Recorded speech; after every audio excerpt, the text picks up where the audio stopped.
CEC কে হলো বা অন্যান্য যারা আছে, যদি সে আইন মানতে তাকে বাধ্য করা হয়, সে চাইলেও একটা হুদা কমিশনের মতো ইলেকশন করতে পারবে না।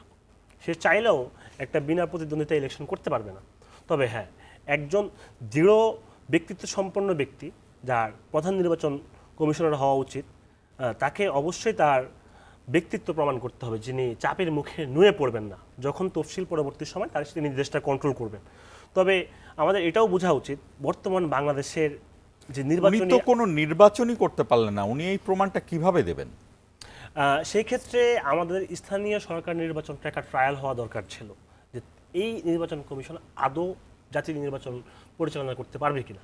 সেই ক্ষেত্রে স্থানীয় নির্বাচনের ক্ষেত্রে আমাদের জাতীয় যে রাজনৈতিক দলগুলো আছে তাদের দ্বিমত, তারা এই জিনিসটা হতে দিচ্ছে না। আমাদের তো প্রস্তাবনা ছিল, আপনি জানেন যে স্থানীয় সরকার যে সংস্কার কমিশন ডক্টর তোফায়েল আহমেদ স্যারের নেতৃত্বে করা, সেখান থেকে কিন্তু এই প্রস্তাবনাটা ছিল যে স্থানীয় সরকার নির্বাচন আগে অনুষ্ঠিত হওয়া। যদি এই জিনিসটা আমরা করতে পারতাম, আমাদের দেশ এবং জাতি নির্বাচন কমিশন এবং বর্তমান যে প্রশাসন তাদের যে নির্বাচনকালীন আচরণ এই সম্পর্কে আমরা অবগত হতে পারতাম। তো যেহেতু সরকারের দায় আপনি দিতেই পারেন, কিন্তু যারা এই জিনিসগুলো বাস্তবায়ন করতে দিচ্ছে না, পলিটিক্যাল পার্টিগুলা, তাদের কিন্তু দায় এড়ানোর সুযোগ নাই। যদি পলিটিক্যাল পার্টিগুলা না চায় বাংলাদেশে একটা ভালো ইলেকশন হবে, বাংলাদেশে কখনো একটা ভালো ইলেকশন হওয়া সম্ভব না। আর আরেকটি বিষয় আপনার কাছে জানতে চাই, আপনি বলছিলেন যে প্রচলিত যেভাবে ভোট হয় সেটি এবং পিআর পদ্ধতি, প্রচলিত ভোটের পদ্ধতিটা বাংলাদেশের ভোটাররা মানুষরা জানে, কিন্তু পিআর পদ্ধতিটা কি বাংলাদেশের মানুষ জানে কিনা, বা সেটা কি সম্ভব কিনা, বা পিআর পদ্ধতি নিয়ে আসলে কত দূর যাওয়া যাবে?